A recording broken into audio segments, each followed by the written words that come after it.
Hello guys, स्वागत है आपका एक और नई वीडियो में। क्वेश्चन है हमारा एक्सरसाइज 4.1 का क्वेश्चन नंबर सेकंड का third. Rohan's mother is 26 year older than him. तो रोहन की माँ जो है 26 साल ज़्यादा बड़ी है उससे। तो हम यहाँ पे रोहन की एज मान लेते हैं। Rohan's age x. तो रोहन की जो माँ की एज होगी, तो Rohan's mother age x plus 26, क्योंकि वो रोहन से 26 साल ज़्यादा बड़ी है। यानी कि रोहन की एज हमारी एक्स हुई और रोहन की माँ की एज हुई हमारी x plus 26। The product of their edges, उनकी एजेस का प्रोडक्ट 3 years फ्रॉम नाउ। अभी जो उनकी ये करेंट एज है, जो अभी की एज है, वो है एक्स और x plus 26। 3 year from now, 3 साल बाद, 3 साल बाद इनकी एज होगी एक्स प्लस 3। 3 साल ज़्यादा बढ़ जाएगी रोहन की एज, और रोहन की मदर की एज हो जाएगी एक्स प्लस 26 में 3 और ऐड। ये है 3 years from now. Present age से 3 साल बाद एक्स प्लस 3 हो जाएगी इसकी एज, और इसकी माँ की एज हो जाएगी एक्स प्लस 29। 26 में 3 और ऐड कर देंगे हम। अब ये जो इनकी एज आई है 3 साल बाद की, उनका प्रोडक्ट दे रखा है हमें। The product of their edges 3 years from now will be 360। यानी कि इन दोनों की एज 3 साल बाद, उनका प्रोडक्ट, दोनों की एज का प्रोडक्ट इज इक्वल्स टू 360। ये हमें क्वेश्चन में गिवन है। यहां से हमने इक्वेशन को फॉर्म कर लिया। अब हमें फाइंड करनी है रोहन की प्रेजेंटेज। रोहन की प्रेजेंटेज यानी कि आपको एक्स की वैल्यू फाइंड करनी है। ये है उसकी प्रेजेंटेज। तो आपको एक्स की वैल्यू फाइंड करके लानी है, जिसको सॉल्व करने के लिए हमें पहले मल्टीप्लाई करना पड़ेगा अंदर। तो हम एक्स का मल्टीप्लाई करते हैं पहले एक्स में, फिर हम एक्स का मल्टीप्लाई करते हैं 29 में। यानी कि ये हुआ एक्स स्क्वायर प्लस 29x। फिर हम 3 का मल्टीप्लाई करते हैं एक्स में, और 3 का मल्टीप्लाई करते हैं 29 में। यानी कि प्लस का 3x प्लस का 29 का 3 में मल्टीप्लाई कर लेते हैं हम साइड में। कोई भी गलती नहीं करनी है हमें। 9 3 27, 2 कैरी ओवर, 3 2 6 और 2 हमारे हुए 8। 87 इज इक्वल्स टू 360। ये आ गई हमारी मल्टीप्लाई करने के बाद।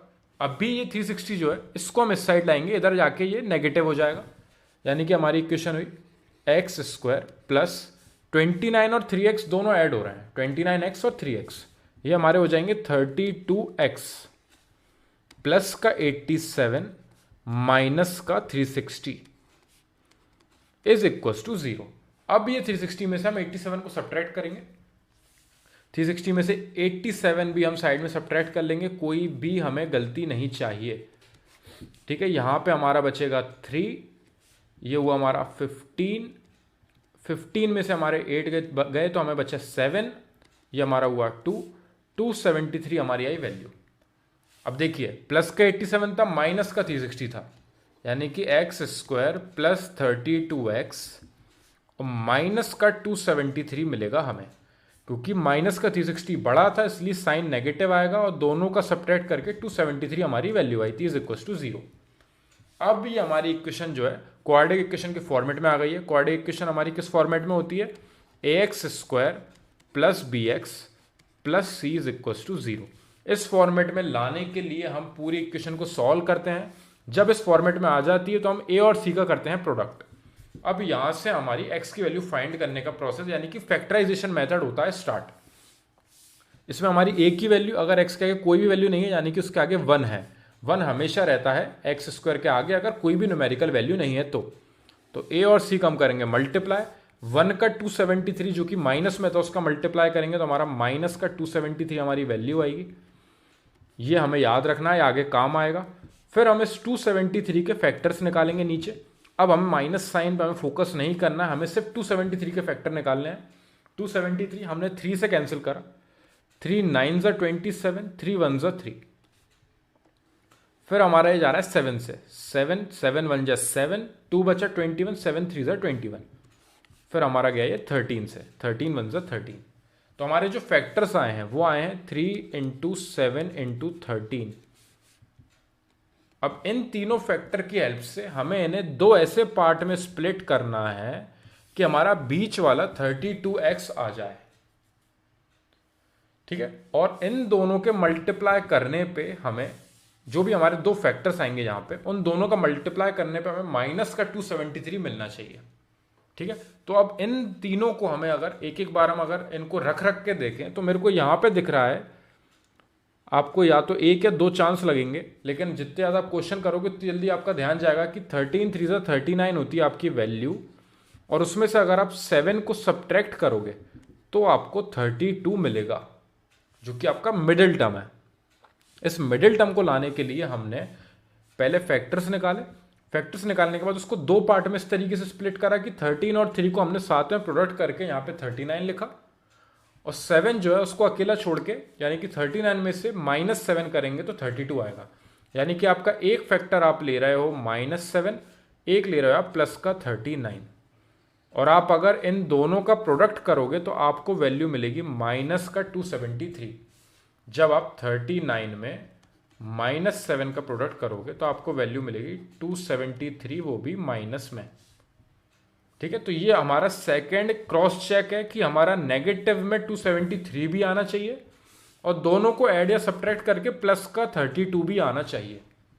तो ये दोनों कंडीशन जब सेटिस्फाई कर दे तो आप इन दोनों फैक्टर्स को यहाँ पे पुट कर सकते हो, यानी कि x² प्लस दोनों के पीछे x लगा देना, यानी कि 39x minus 7x minus 273 is equal to 0। बाकी का जो क्वेश्चन था वो हमने सेम लिख दिया नीचे, बस ये बीच वाला जो था इसको हमने स्प्लिट करके दो फैक्टर में डिवाइड कर दिया। वो दो फैक्टर तक आने का प्रोसेस जो है वो इस तरीके से फैक्टर्स निकाल के उनको दो पार्ट में स्प्लिट करने से होता है, और उन दोनों का प्रोडक्ट इसके इक्वल भी आना चाहिए, जो आपने ए और सी का करा था प्रोडक्ट उसके इक्वल, ठीक है। इसलिए हम इसे फैक्टराइजेशन मेथड बोलते हैं, क्योंकि हम इसके फैक्टर्स निकाल के इसको दो पार्ट में स्प्लिट करते हैं। अब यहां से स्टार्टिंग के दो में हमें कॉमन लेना है, जो कि हमें दिख रहा है दोनों के पास सिर्फ x अकेला है, जो कि दोनों पे कॉमन है। तो यहाँ पे रिमेनिंग एक और जो x बचा वो हमारा ब्रैकेट में आ गया, प्लस यहाँ पे हमें 39 बचेगा क्योंकि x जो है बाहर जा चुका है, यानी कि दोनों में से x कॉमन ले लिया तो इधर से x बचा, इधर से 39 बचा, बीच में पॉजिटिव साइन था। दोनों के पास माइनस साइन कॉमन है, दोनों के पास 7 भी कॉमन है, तो दोनों से माइनस साइन और 7 कॉमन लिया। 7 कैसे कॉमन है, 273 के जो हमने फैक्टर्स निकाले तो हमने देखा कि वहां पे 7 आता है, यानी कि -7 जो है हमने बाहर कॉमन ले लिया, तो हमारा रिमेनिंग क्या बचेगा, प्लस का 39, यानी कि इस साइड से हमें बचा x और इधर से हमें बचा प्लस का 39 इज इक्वल टू 0। देख सकते हैं आप -273 हमारा आ रहा है 39 इंटू -7 करने पे, और -7 जो है हमने बाहर कॉमन ले लिया है, यानी कि अंदर यहां से x बचेगा और यहां से हमारा प्लस का 39 हमारा रिमेनिंग बचेगा। और ये वाला ब्रैकेट हमेशा इस ब्रैकेट के इक्वल आता है, ये मैं आपसे कई बार बोल चुका हूं। अगर ये दोनों सेम नहीं आ रहे हैं, बीच में साइन अगर अलग अलग है, तो आपने ऊपर कहीं कोई गलती करी है, उसको क्रॉस चेक करें, ठीक है। जब ये दोनों ब्रैकेट सेम आ जाए तो आप इन दोनों को बाहर लिखिए कॉमन, और जो रिमेनिंग बाकी की वैल्यू बची है यानी कि x और -7 उनको लिखें आप दूसरे ब्रैकेट में, और इन दोनों का प्रोडक्ट जो है वो 0 के इक्वल है। ये इस इक्वेशन पे आने के बाद आपका 90% क्वेश्चन खत्म हो जाता है। यहां से अब x की वैल्यू डायरेक्टली आ जाएगी। यहां तक पहुंचने के लिए जो हमने फैक्टराइजेशन मेथड करा, बीच वाले टर्म को स्प्लिट करा, पहले a और c का प्रोडक्ट करके यहां से निकाले फैक्टर्स, दो पार्ट में स्प्लिट करने के बाद दोनों का प्रोडक्ट साइन के साथ सेम इस जैसा आना चाहिए, और दोनों को ऐड या सब्ट्रैक्ट करने पे बीच वाले टर्म की वैल्यू आनी चाहिए। जो दोनों मिली तो हमने इसको चेंज कर दिया इसके फैक्टर्स के थ्रू, और जब हमने फैक्टर्स को यहाँ पे रिप्लेस करा और कॉमन लिया स्टार्टिंग दो में और एंड के दो में, तो हमारा ये ब्रैकेट हमेशा हमें सेम मिलता है, जो कि हमारा एक बाहर लिखा हो जाता है, और जो रिमेनिंग x -7 है उसको हमने दूसरे ब्रैकेट में बंद कर दिया। अब यहां से जब दोनों का प्रोडक्ट 0 के इक्वल है, यानी कि अगर आपका a और b का प्रोडक्ट 0 के इक्वल आ रहा होता, यानी कि या तो आपकी a की वैल्यू 0 के इक्वल है या तो आपकी b की वैल्यू 0 के इक्वल है, तभी दोनों का प्रोडक्ट 0 आएगा। यानी कि या तो x + 39 जो है 0 के इक्वल है, या फिर x - 7 जो है वो 0 के इक्वल है। क्योंकि इन दोनों का प्रोडक्ट जीरो तभी होगा जब इन दोनों में से किसी एक की वैल्यू जीरो के इक्वल होगी। ठीक है, अब यहां से जब हमने इसको जीरो के इक्वल करा, यानी कि x की वैल्यू जो हमारी आई वो उस साइड जब 39 जाएगा तो माइनस का 39 हो जाएगा, कॉमा x की वैल्यू यहां से जो आएगी हमें वो मिलेगी प्लस का 7, क्योंकि 7 उस साइड जाके पॉजिटिव हो जाएगा।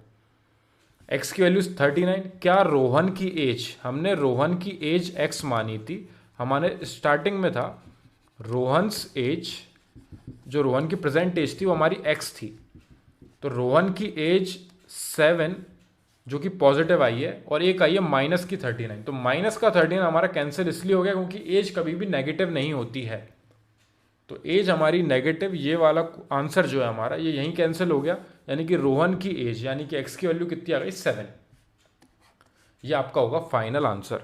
यहाँ पे आप Rohan's age is equal to 7 years लिख के आओगे, ये इसकी प्रेजेंट एज है। इस तरीके से क्वेश्चन यहाँ पे खत्म होता है। एक बार और हम रीचेक करते हैं इसको, एक बार और समझते हैं। Rohan's mother is 26 years older than him, 26 साल ज़्यादा बड़ी हैं उसकी माँ उससे, तो रोहन की प्रेजेंट एज हमने x मानी, तो रोहन्स मदर एज हो गई x प्लस 26।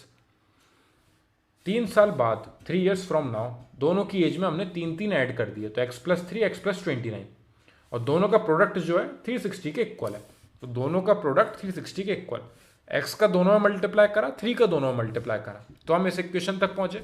यहाँ से हमने इसे और सिंप्लीफाई करा, 360 को साइड लाए, इसलिए हमने ऐसा किया क्योंकि हमारी इक्वेशन जो है वो ax square plus b x plus c is equal to 0 के फॉर्मेट में होती है, यानी कि आपकी RHS में आपको 0 होना ज़रूरी है। यहाँ पे 0 लाने के लिए हमने जो 360 था उसको हम उस साइड ले गए, वहाँ ले जाके हमने सब्ट्रैक्ट किया। अब हमारी क्वाड्रेटिक इक्वेशन बन चुकी है जिसको हम फैक्टराइजेशन मेथड के थ्रू सॉल्व कर सकते हैं। फैक्टराइजेशन मेथड में हमारा a और c का हम प्रोडक्ट करते हैं, फैक्टर्स निकालते हैं। जब फैक्टर्स निकाले, दो पार्ट में स्प्लिट करा जिसकी वजह से हमारा मिडिल टर्म आ जाए, तो वहां ले जाके हमने फैक्टर्स को लिखा, स्टार्टिंग के 2 में से कॉमन, रिमेनिंग 2 में से कॉमन, ये वाला ब्रैकेट सेम मिलेगा, इसको बाहर लिखना, बाकी की रिमेनिंग जो वैल्यूज हैं उनको अंदर लिखोगे। दोनों का प्रोडक्ट जब 0 के इक्वल है, यानी कि या तो इसकी वैल्यू 0 के इक्वल है या फिर इसकी वैल्यू 0 के इक्वल है, दोनों को अलग अलग 0 के इक्वल करने के बाद एक वैल्यू हमारी -39 आई जो कि हमारी कैंसिल हो गई, क्योंकि किसी की भी एज नेगेटिव नहीं आ सकती। ठीक है, और एक हमारी वैल्यू है x की वैल्यू प्लस की 7, तो हमारी रोहन की एज जो है वो फाइनल 7 ईयर्स हो गई है। इस तरीके से हमारा क्वेश्चन यहाँ पे खत्म होता है। कोई डाउट हो आपको इस क्वेश्चन में? ये हमारा क्वेश्चन था एक्सरसाइज 4.1 का क्वेश्चन नंबर 2 का 3rd क्वाड्रेटिक इक्वेशन यूनिट का। अगर इसमें कोई डाउट हो आपको मेरे को कमेंट सेक्शन में बताना, उसको पहले सॉल्व करेंगे फिर हम नेक्स्ट क्वेश्चन की तरफ बढ़ेंगे। Thank you very much for watching this video.